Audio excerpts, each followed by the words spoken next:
Now let's turn our attention to mechanics of the picks, where we talk about our daily and weekly recommendations. We have a premium service where we provide one recommendation a day with specific entry and exit prices for both stock and trades, and elite service where we provide one recommendation every week.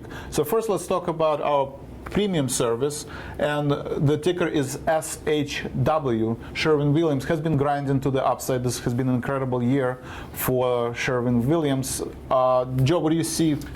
You know what, taking a look at Sherwin Williams, it is something that's been grinding up. I mean, one thing that you'll see on the screen when you put out the suggested trade, the vol change was right around 30%. The stocks right now for Sherwin Williams is trading right around 264.76. So it is up from that 263 entry point for stock traders. The vol has held into there, and that's you'll see the volatility potentially increasing because they do have earnings on the 29th of January. So you do need to pay attention to that. So for you options traders, you're in Fed positions. You have time on your side and you have a binary event. The long calls, the February 250 calls, they're trading at 1790. Be aware of that. The call spread is trading at 675. You paid 630 for it, and the one thing that you'll recognize with this $10 call spread and just with the 250 calls, the bid-ask spread is really wide on these. You really need to pay attention, have limit orders out there, and really start to work it. Yep. And if you're actually going to take a look at this, I would also suggest one other thing. Make sure that you are, for your stock position and also the single leg call option, if you see that vol starts to drop off or that this stock continues to grind, and watch those spending numbers and the home construction numbers, keep those on your forefront.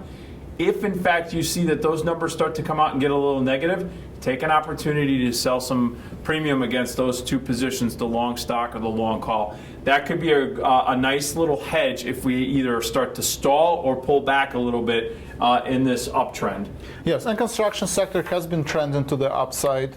Home Depot is another trade recommendation that we've done in the past, and I think these stocks have this positive momentum, and our 10 and 20-day price prediction is to the upside. So now let's turn our attention to the elite pick, and we've recommended symbol GPK. And this is, we're a long graphic packaging corporation. And Joe, what do you see in our elite recommendation? Yeah, you know, so the stock recommendation that you put out there came out at 1347. The stock's trading right around 1391. Just a nice uptick to right now, not huge, so it's basically grinding up like the rest of the market. The long call actually though is trading at the $10 calls are trading for $5. It's been a nice little push there. I know that you have a target gain of $3.60, which gets you out around 720.